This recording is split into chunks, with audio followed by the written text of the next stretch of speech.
ఒక్కటే జీవితం, ఒక్కసారే బ్రతుకుతాం. ఈ జీవితం మీది, మీకు నచ్చింది తినండి అని ఎవడైనా దిక్కుమాలిన స్టేట్మెంట్లు చెప్తే లాగిపెట్టి సీటు మీద ఒక తన్ను తనండి. ఎందుకంటే మీ బాడీలోకి డిసీజెస్ ఎంటర్ అయిన తర్వాత ఇలాంటి స్టేట్మెంట్లు దేనికి పనికిరావు. మీ ఇంట్లో వాళ్ళతో జాగ్రత్తగా ఉండండి. నవ్వుతూనే జంక్ ఫుడ్ పెట్టి మిమ్మల్ని నదిలోకి తోసేస్తారు. నువ్వు మహాబతికి 60 సంవత్సరాలు. నచ్చింది తింటవి ఎందుకు, జీవితం మొత్తం టాబ్లెట్లు వాడటం ఎందుకు? లైఫ్ అంటే డయాబెటీస్లు, సోరియాసిస్లు, ఎగ్జిమాలు, ఫ్యాటీ లివర్లు, క్రానిక్ కిడ్నీ డిసీజులతో బాధపడటం కాదు. మన లైఫ్ ఒక అందమైన కరేబియన్ క్రూజ్ ట్రిప్ లాగా ఉండాలి, ఏ డిసీజెస్ లేకుండా. నీ బాడీలోకి డిసీజ్ ఎంటర్ అయింది అంటే నువ్వు తర్వాత ఎన్ని ఫిలాసఫీలు చెప్పినా నో యూస్.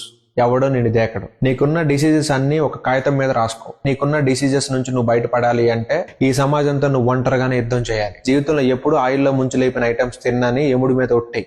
నీకంటూ ఒక డైట్ ప్రపంచాన్ని క్రియేట్ చేసుకో. అందులో జంక్ ఫుడ్లు తినే బ్యాచ్ మొత్తాన్ని ఎత్తి. డైట్ ఫుడ్ ని ఎప్పుడు కూడా గ్రాంటెడ్ గా తీసుకోవద్దు. రోజు స్వెట్ రావాలి, నీ మజిల్స్ విజిల్స్ అయ్యాలి. ఏ రోగానికి భయపడద్దు. కావాలంటే నీ రోగంతో నీతో కలిసి నేను పోరాడతా. లైఫ్ లో కొంచెం సెన్స్ ఆఫ్ హ్యూమర్ ఉండి డిసీజ్ ఫ్రీ బాడీ మీకుంటే రోడ్డు మీద అటు ఇటు తిరిగే ఒక కుక్కలాగా చాలా హ్యాపీగా బతికేయచ్చు. న్యూట్రిషనే దైవం అనుకుంటే నీకు ఏ దేవుడు అక్కర్లేదు, ఏ మతంతోనూ పని లేదు. నువ్వు స్పెషల్ గా ఏ దేశానికి ఏ సేవ చేయాల్సిన అవసరం లేదు. కనీసం నీ పక్కనోడు జంక్ ఫుడ్ తింటుంటే వాడికి వార్నింగ్ ఇవ్వు చాలు.